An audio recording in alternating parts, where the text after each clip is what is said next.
I'm going to tell another story from about the time I was 5. A children's story. I shared a story when I was almost 5. This time I was 5 and I was at daycare. My grandma had been babysitting me and the one whose chair fell in the pond. But she wasn't enforcing my parents' rules. She had the mentality that grandparents are here to spoil kids. And I know we joke about that, but seriously, grandparents are there to help the parents make sure that the kids grow up to be what they should be, not to counteract. Not to counteract! Not to counteract what the parents are trying to do. And my dad put his foot down. Mother-in-law just was not cooperating. She retired the day I was born to babysit. She lived 5 minutes from the house and right on the way to Mom's job at the school. And so from that very moment, she retired the day I was born to babysit me. And she decided her mission in life was to spoil me, and at about the age of 4.5, when my dad said, if she's going to let him do this stuff all day, I can't deal with him at home, he said, we're pulling him out and putting him in daycare. Now, them there was fighting words. I'm not sure that conflict ever completely got resolved. But parents have to make their own choices and decisions. I was at daycare when I had, at 5 years old, the first fight of my life with a non-family member. I'd had cousins and stuff. I'd gotten into it. It came, we were on a tire, just the shell of an old tractor tire, big one, in the sand. And I was up trying to walk around, and there was a boy that was older than me and bigger than me, and in my opinion was mean. And he pushed me down off the tire. I got back up on the tire. He pushed me down again, and then he jumped down beside me. Now, don't picture me now. 5 years old, people. 2 years older than Jackson, my son. And as I started to get up, he pushed me down again, and he said, get up. I dare you. Almost like some episode of, I don't know, Leave It to Beaver or something. I started to get up 2 more times, and he shoved me back down, and then my mean streak kicked in. As I fell that time, I ended up with my hand full of sand. You know what happened with that sand? You guessed it. I decided he should be sprinkled with it at high velocity. Particularly his upper body. It went in his eyes and mouth. And as his hands went to his face, I came off the ground with a lunge and a Mississippi Rebel yell as I tackled him. He immediately started crying, though. I mean, he couldn't function. The fight was done. As he started crying louder and got to his feet, though, he said words that struck terror into my 5-year-old heart. What did he say? I'm going to tell on you! Major bummer. He headed off to get grown up. I did something that comes right out of the Garden of Eden, an original response to original sin. What did I do? An escape response. I hid. I wasn't the brightest light in the bundle, though. I did a Superman dive over into the tire we had been fighting over and crawled up inside of it. You'd have thought I'd have been smart enough to hide somewhere than right there. Apparently not. He came there, they found me in less than 5 seconds when they started looking for me. I got pulled out of the inside of that tire as a 5-year-old and got a spanking at daycare, which I'm assuming in Mississippi in 1981 probably wasn't that unheard of. And then she stood there with a hand on my shoulder and a hand on his shoulder, and what did she say? Now, Hiram, tell him you're sorry. Actually, she didn't say it that way. That's the way I said it when I had to say it. Tell him you're sorry.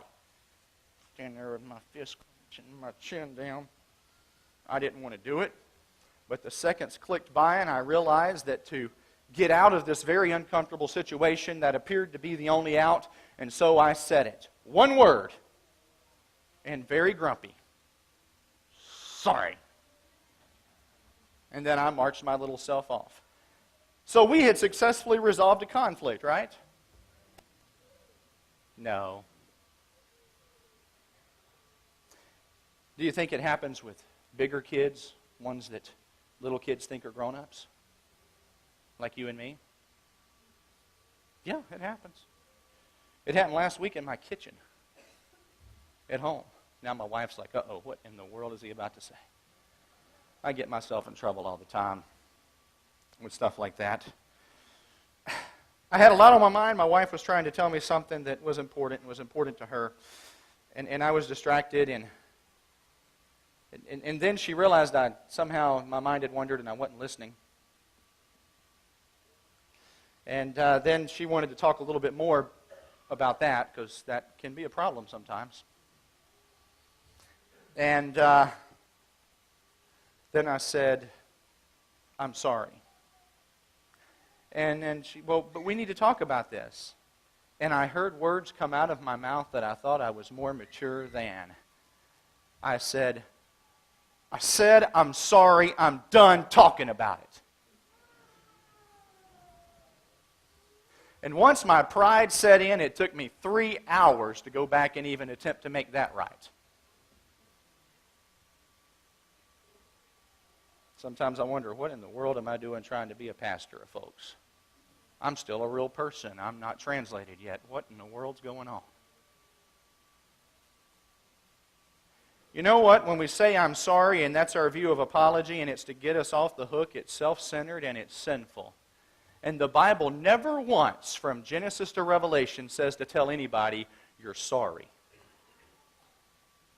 Is that a biblical way to deal with conflict? Find me the verse that says, tell him you're sorry. I'll give you as much money as I would for a verse that says the Sabbath is changed from Saturday to Sunday, because they don't exist. It's just not in there, is it? And see, I was wanting off the hook. I didn't want to deal with what I had done. I was thinking of who? Me. Who was I not thinking of? Her. Yeah. That's sinful conflict. Look with me in James chapter 5. I asked you to turn there. You've had time. I have to pick up the pace now. James chapter 5.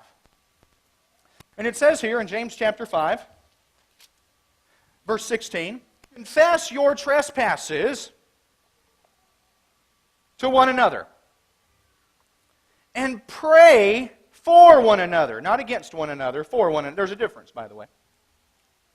That you may be healed. The effective, fervent prayer of a righteous man avails much.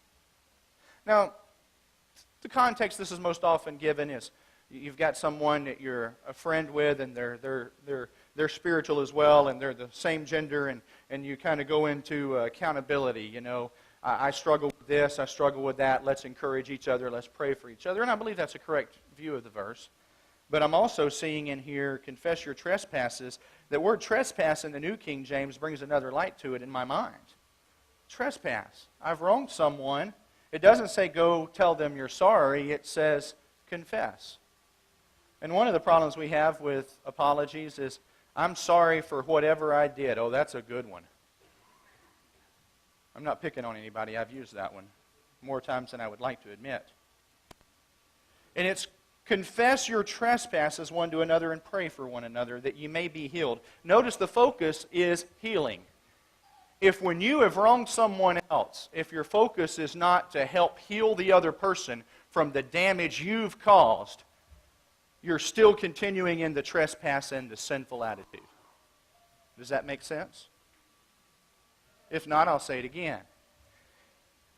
If when you have wronged someone else, and you realize it, and you go to make an apology, if it's to get yourself off the hook instead of to help heal the other person, you're still in the trespass and you're still in sin. You would agree with that? As we look, this becomes a very, very interesting issue. Confession and prayer, the goal is healing. Now, as we think about this, very important thing, as we talk about Courage Through Conflict, Part 5, how to make a great apology, I can assure you it is not, I'm sorry. That's not a great apology. That's a pitiful apology. And sadly, as we grow up, unless we're intentional, they don't get much better. Let me illustrate this with the acrostic that some folks have helped me put together of apology. Address those involved. And we're just going to run down through this list. We're going to talk about each one of these things. Address those involved. Is that biblical? Yes, it is. Let me give you an example. Let's say you have words with your spouse. Let's say you've done real well with your spouse and you haven't had words with your spouse for 5 years. But at some point maybe you did. Being a bit facetious. If you've had words with your spouse, then to make it right, who do you apologize to? Well, the question is, well, who did you have words with your spouse in front of? Let's say your kids overheard. That's a big no-no, right? Big, big no-no. Now to make it right, you've got to make it right with your spouse, and then you've got to let the kids know, I'm sorry that I treated Mommy that way. And I've already apologized to Mommy, and I need to let you know that I'm going to try not to ever do that again. You've got to address. Let's say you were at Christmas, and God forbid you got snippy with your husband, ladies, in front of his extended family at Christmas. Uh-oh. Now what do you have to do to make it right? You probably ought to start with talking privately to him. But in the end, if you're biblically going to make it right, you've got to address it in front of the people you did it in front of, yes or no? You said, you got a principle or a verse on that? Go with me to Leviticus chapter 6. Leviticus chapter 6. In the Word of God here today, we see a reoccurring theme. We could look at scores of verses, I believe, on this topic, or at least this principle. I'm going to share with you one that I found interesting in my study this week. Leviticus 6, 4, and 5. And it says, Then it shall be, because he has sinned and he is guilty, that he shall do, what's that next word? Restore what he has stolen, or the thing which he has extorted, or was delivered to him for safekeeping, or the lost thing which he found, or all that about which he has sworn falsely, he shall restore its full value and give 1/5 more to it. And give it to whomever it belongs on the day of his trespass offering. A couple of things we'll notice from that. Full restoration, full restoring, make it right to the degree that it was made wrong. And then a little more. Is that right? Yes or no? Yeah. Make it right to the degree it was made wrong, and then a little more. On the day of your trespass offering. The system of offerings is gone. It ended at the cross. But guess what? Offerings that way anyway. Animal sacrifices, I should say. Guess what? It was to be done on that day, linking together what we're going to study next week on forgiveness, making things right with others, with making things right with God. Those two are linked right there. You do it on the day of the trespass. Don't do it now and then go do your trespass offering 2 days later. Don't do your trespass offering and then come and do it on the same day. The same day. Is there something, do you think there's a reason God said do it on the same day? Then go figure out what that means. That'd be a good thought. That'd be a good thing to just gnaw on for a few days, right? Now, we move ahead. Now, as we look here at this, let's consider our next part. Present specifics. Okay? Boy, this is one I've been learning the hard way too. This has been such a good series for me.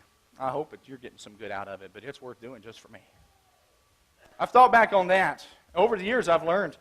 Libby and I had not been married very long where I had the need to apologize, as I can stick my foot in my mouth.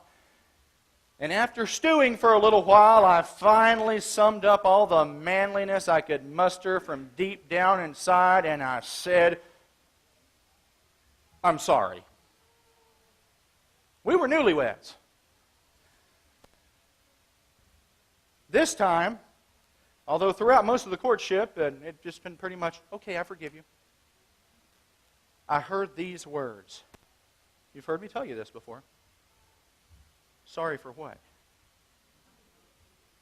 Oh, man! What does she mean? She knows what we fought about. We just got done. I just acted like a jerk. I muster everything I can come up with, and I say, I'm sorry. She knows for what? Why would she do that? No, that's a very man way to think, perhaps. Why would that come up? Sorry for what? Why would she ask? Why do we need to present specifics in an apology? Well, first of all, if you ever make an apology and someone says for what, that was a pitiful apology. That's what I'd call a pitiful apology. She wanted to know if I actually understood what I had done wrong. Because if you're going to see any growth in a relationship, you've got to figure out what you did wrong so you can try not to do it again, yes or no? And without offering specifics in it, you make it very hard for the person you've wronged to get over it. And again, at the time of an apology, is the apology to get you off my back or to help you deal with the bitterness I've helped put in your heart? Which is it? Which is the call of the gospel? Boy, the gospel calls a high calling, is it not? Do unto others as you'd have them do unto you. Put others first. Seek the will of others first. Present specifics. Say what it is. Blanket apologies. I'm sorry for everything I did. That's playground stuff, folks. General apologies. Let's just move on and forget it. Not biblical thinking. In fact, the word apology may not even be the word to think of because it's so corrupted in today's society, and you don't find the word apology technically in the Bible either. Nothing wrong with using it as long as we get a biblical view of what we're talking about. The biblical view is the word confession. Yes or no? I have wronged. It's time to confess. Now, confess begins to put it in a different light. Yes or no? In my mind, it does. It shouldn't, because technically we should be already thinking biblically. But I think many of us, if not all of us, have allowed society around us to affect us more than we think we have. Omit if, but, and maybe. Oh my! This begins to grow on us.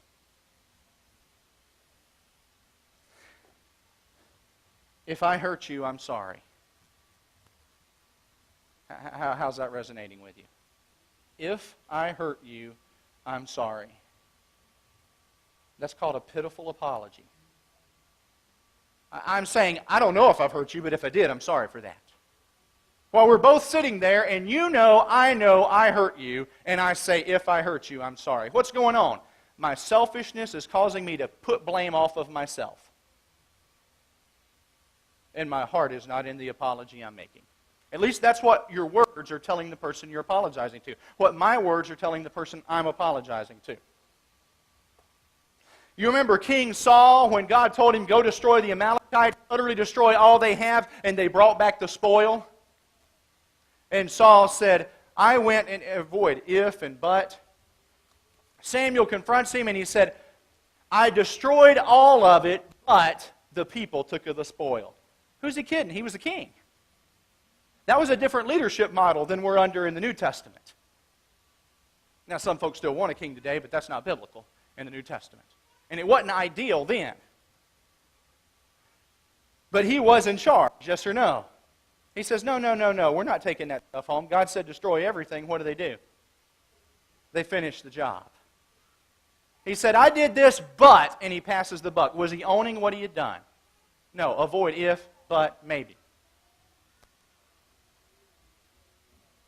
Let's say your next door neighbor has a beautiful rose bush in the backyard. You've had many conversations with your neighbor about that rose bush because A, it is such a beautiful rose bush, and B, because your neighbor only planted it there 3 years before. And you remember when your neighbor put it in, and It was 2 weeks after your neighbor's grandmother had passed away. And they were selling her house. And your neighbor had went and got that rose bush out of grandmother's yard. And there it sat, and that's great. One day you're out spraying a few weeds in your backyard, and it's a windy day, and overspray from your weed killer ends up on the rose bush. You kind of realize it after it's happened, and you think, hopefully it hasn't hurt it, so you don't say nothing maybe for a few days. And then you realize that it's got the rose bush. You go knock on the door.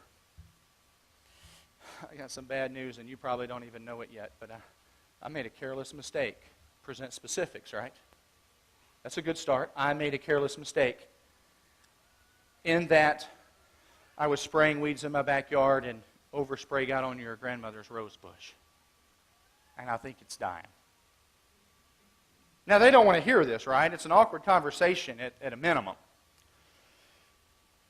You say, I really want you to know that I feel really bad about that, and I'm sorry that looks like I've killed your grandmother's rose bush.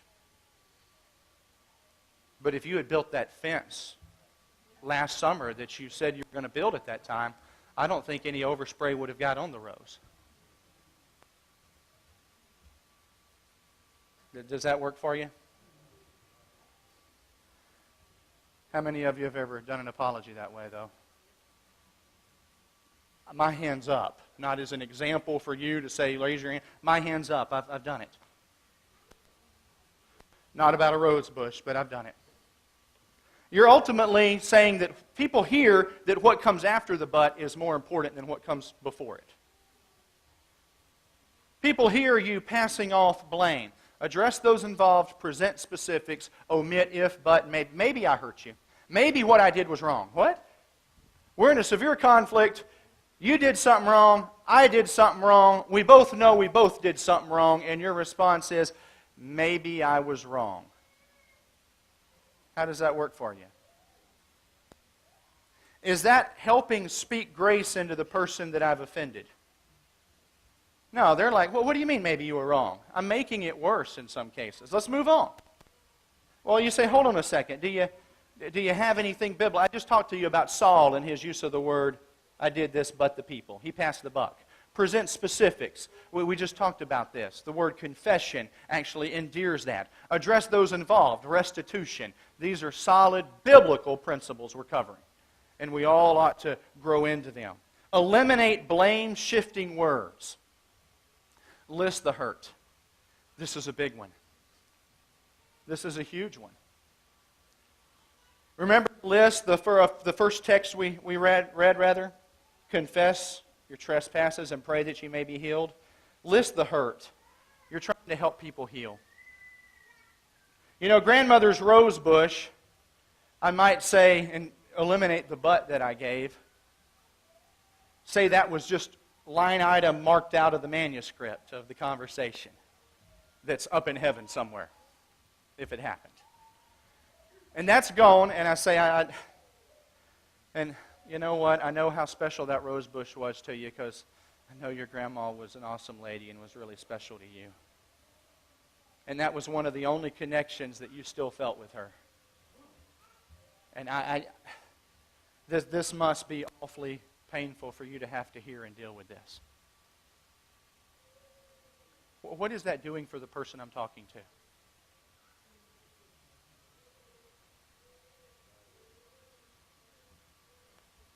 Yeah? Okay. Have you ever been in a situation where you were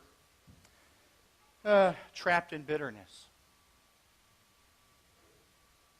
In a conflict that seems to go on and on? People have those in families sometimes, right? Sometimes it happens in church families.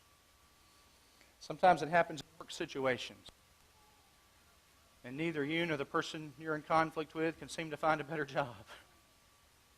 And so there you are. Oh, whatever your situation may be. And the conflict goes on and on. I found myself in a very discouraging situation right here about 3 years ago. A conflict surface. It hurt me. It hurt my family. It hurt deeply. In the weeks that followed, there were some blanket apologies and some "I'm sorry, but." The church board and the elders and the conference got involved trying to help us develop a biblical process to resolve conflict. And along the way, there were some new things. There was some learning.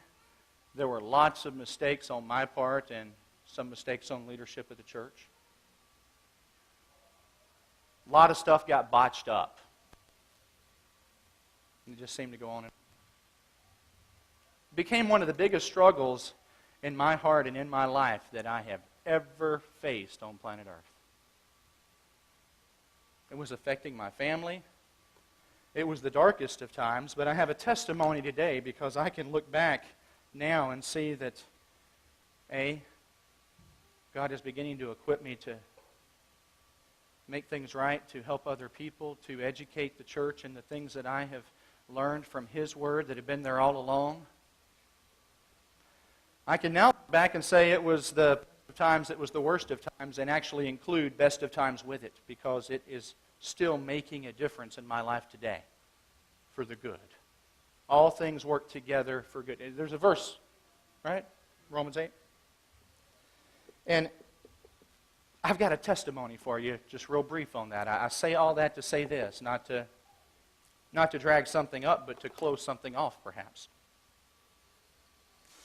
My wife and I and a few folks began to go through trying to deal with some of this. And the POL on the list present specifics, omit if, but, and maybe, and list the hurt, released me from my bitterness, my anger, and my frustration. And I'm very thankful that folks are willing to do that for me. As we began to talk, and we got some coaching, because sometimes we need conflict coaching. One of the things I can guarantee you I now know in my life is when you are embroiled in a conflict, you don't see clearly. Sometimes you need help. We got some coaching. I knew what I thought had been done that was wrong, etc., but we all have a tendency, and I do too when I mess up, to give a blanket apology and want to move on and forget. That's fairly common when we're in conflict. That's a human condition, not anyway. As people were talking to me and they began to list specifics of what they felt that had been done wrong, do you think it all of a sudden got my attention? The day it shifted from, "I'm sorry, let's just move on," to, "This is what I did." I'm tuned in 100% now. It's got my attention. I noticed as these were being listed that the words like if and but were no longer present. I didn't so much notice them at that time, but the fact that they weren't there anymore was causing me to respond completely differently now. And then when the folks got to the point, "Pastor, we know this has caused you and your family a lot of pain," and then they began to talk about how they realized that. The ball of anger and resentment that I had been battling in vain to get beyond, fighting in prayer and everything else, thinking I had victory over it, but only to discover it was still there later, or had grew back or whatever. It melted like an ice cube in July in Mississippi.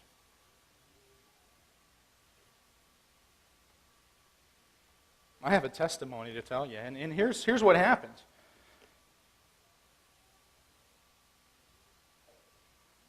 I could then begin to see clearly and see that I had done things to contribute to that conflict. I'd been so focused on what other people had done to me, I was blind to what I had done. And it began to go more like, "Well, you're not the only one to blame. It was my fault too."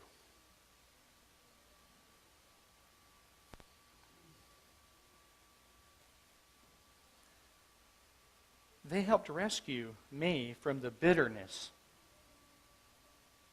that was embroiled inside of me. It was one of the kindest things that anyone's ever done for me.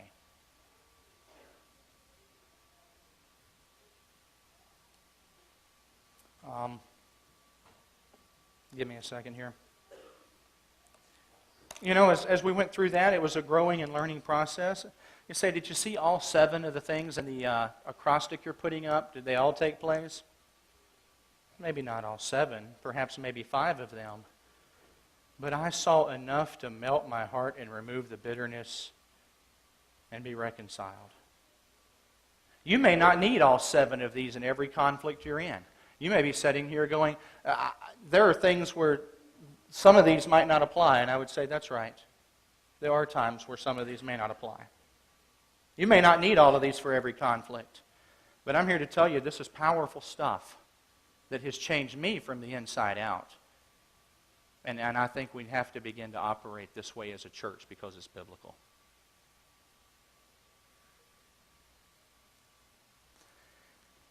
Next, we go on to O, and it builds upon what we've already started. It's another O. Of course, we would have technical difficulty at this very moment. There we go. Own the consequences. Biblical restitution. Here's another example of restitution. Zacchaeus, the wee little man. When things were made right in his heart and he thought back to people that he may have wronged, he was going to restore 4-fold. Yes or no? Own the consequences. The Bible says restore fully plus a 5th. Make it right and then some. Accept or own the consequences. Oh my. Think about this.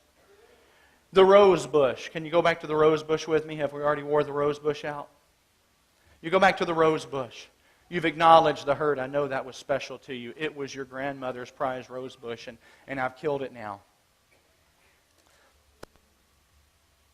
It talks about restoring the same day you make it right with God, but perhaps you sense that your neighbor is too emotional the day she learns about the rose bush, and you confess that it'd be like, buying somebody a new puppy the day their dog of 13 years died. Just not quite ready yet. A couple of weeks later, they find on their doorstep with a note, the best rose bush you can buy. Does it replace Grandma's rose bush? No. Does it make an effort? Does it help them heal? You want to know a better one?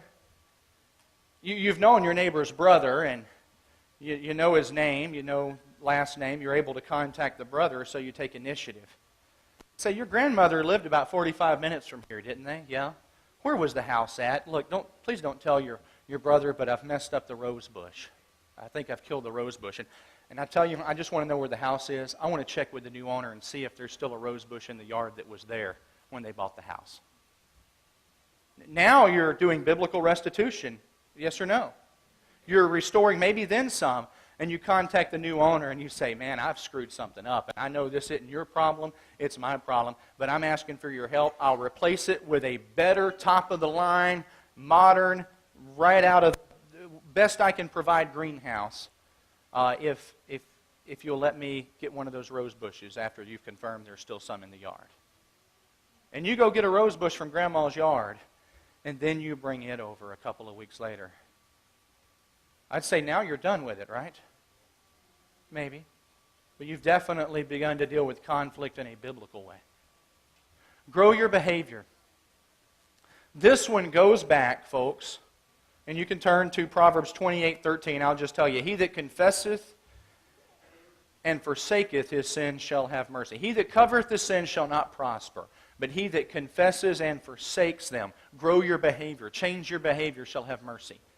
And that's with God and with men. Why did my wife ask as newlyweds, why did she say, for what? I'm sorry, for what?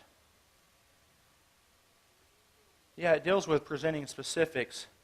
But without those specifics, then the next step is not possible, which is grow your behavior. Fellas, your wife asks you for what when you say you're sorry? Because she wants to know if you understand it well enough to hopefully move on and not make that mistake that way again. to damage the relationship. Is this making sense to you? He that confesseth and forsaketh his sin shall have mercy. Folks, that's with the heart of God, but it's also with the heart of man. When those specifics begin to come out in this bitter conflict that I was in, my desire to get back and deal with just melted away. I felt mercy in my heart. You quit running and own who you are and be transparent. It's not like we don't all know that we're all sinners here. And when you're genuine in your humanity and you own what you've done, well, if someone stops running, why keep chasing them? The heart responds with mercy. Then you ask for forgiveness, understanding that they still may need some time even after all of this. But say, will you forgive me when some of these other things of considering our brothers and sisters have not been done? It biblically may be premature. It may be a sign of other things. I'm going to caution you with something else too. The Bible says the heart is deceitfully wicked. Who can know it? And that's talking about my heart. Probably yours too. You can use these manipulatively. I already have. In that conflict, then, I came back 2 hours later to try to make it right. And Libby doesn't know this yet, and I don't have to confess it in the whole church, but I need a good sermon illustration. I then found myself, because I had said I'm sorry, and I went off the hook. I then found myself going through the checklist in my mind to make sure I hit them all so she would now let me off the hook. It can still be done wrong, yes or no? It's got to come from the heart, folks. Got to come from the heart. Some months ago, my daughters Lauren and Savannah got into a tiff. It's happened more recently, but this one, the one that specifically I'm thinking of, is important. As I talked to the girls, Savannah realized she had hurt her sister's feelings really bad. She had hurt Lauren's feelings. And she wanted to make it right. And I said, do you know what you ought to do? Now, what would I have said just a few months before God really began to show me the stuff in Scripture we've been dealing with? What would I have said? Go tell her. Boy, that is pitiful advice, parents. Not blaming you. I've been doing it till now.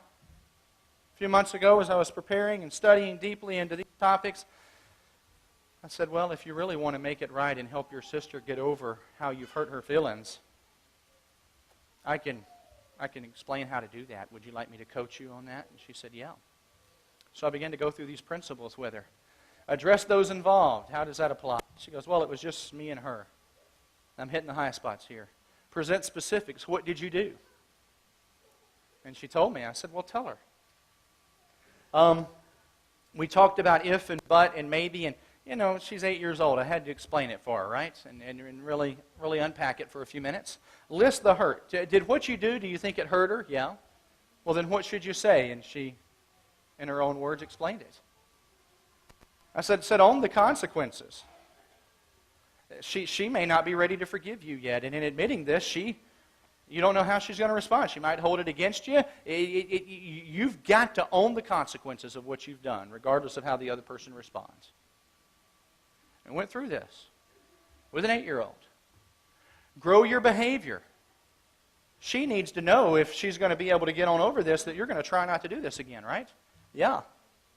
And you ask for forgiveness.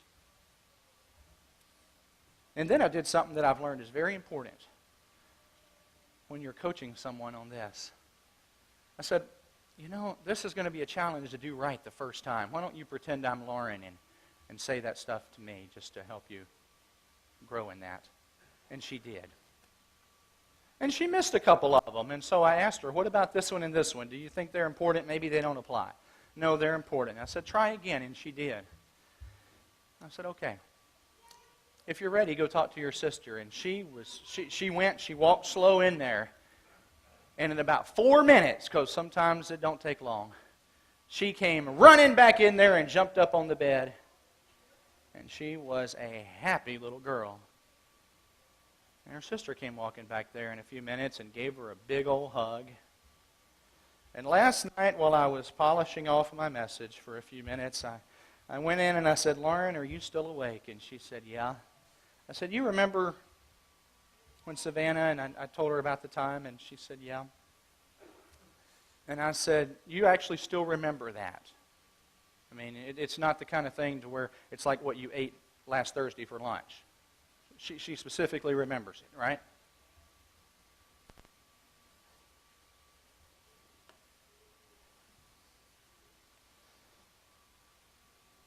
And I asked her what she remembers. She said it was nice and heartfelt. And I felt like she thought more about me than herself as she talked to me. I'm going to tell you, as a parent, that's like a big win. This is real, it's biblical, it's what I would, again, term for you, practical godliness. Turn me to Micah 6:8. I'll try to get you out of here. You got to see this, though. Micah chapter 6 and verse 8. Micah chapter 6 and verse 8.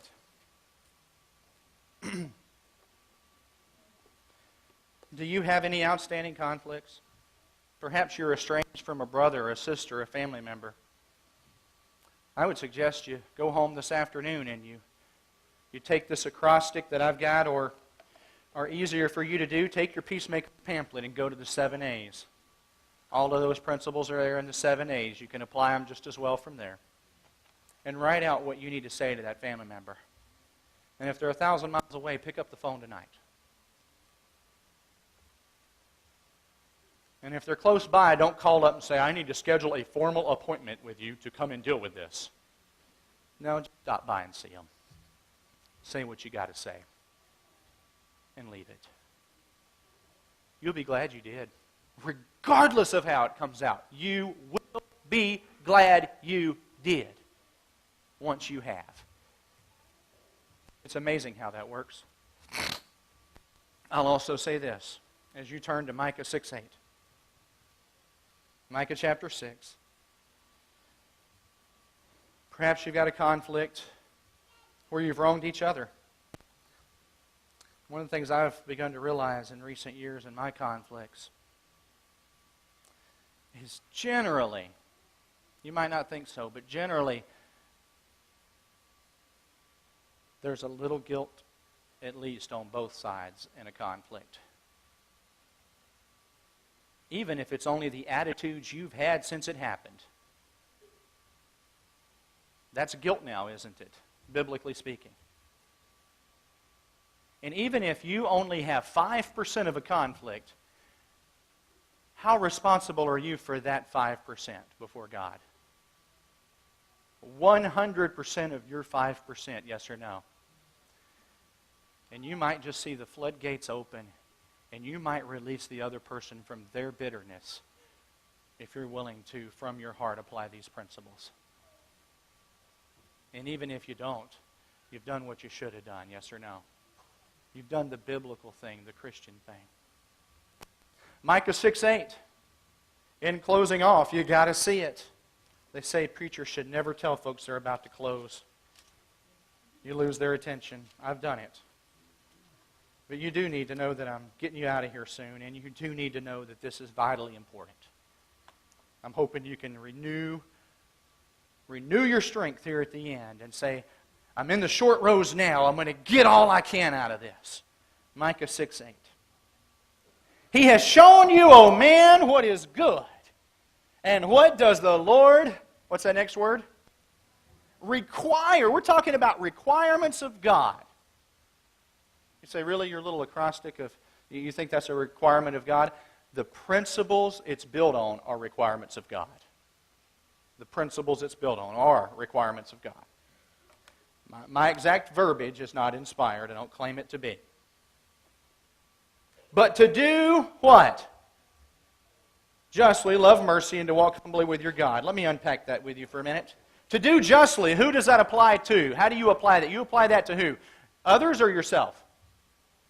To do justly, that's what I'd apply to me, yes or no? Love mercy, who does that apply to? Others. You know, in my heart, when it begins to get out of tune with what it's supposed to be in tune with, that's exactly the opposite. I want justice for others and mercy for myself. I want others judged by their actions while I want to be judged by my intentions. But that's not what we're learning here today from Scripture, is it? To do justice, I hold myself accountable. To show mercy, that's something I show to others. And you've got to do that for the last part to work. To walk humbly with your God. Perhaps the Lord has put it up on your heart. I don't know what it is. It could be somebody you hadn't seen for 30 years. Or it could be an argument you had on the way to church this morning, or anything in between. Perhaps the Lord has put it on your heart to begin to apply the scriptural principles, to become a person of the great controversy. A Seventh-day Adventist Christian that says, I'm involved in conflict that's been going on for 6,000 years and it isn't done yet, and I'm learning the process, and I've got to begin to put God's principles to work in my own life. And there's something in your life that you need to begin to apply what we've been studying to. Is that a decision you're prepared to make right now and hold yourself to do justly as you show mercy? Is there anybody who wants to join me in saying, I've got that to do and I'm ready to do it? Anybody here today? That's a decision. That's called an appeal. We're going to start making them again at the end of our sermons. These are not informational. By God's grace, they should be transformational.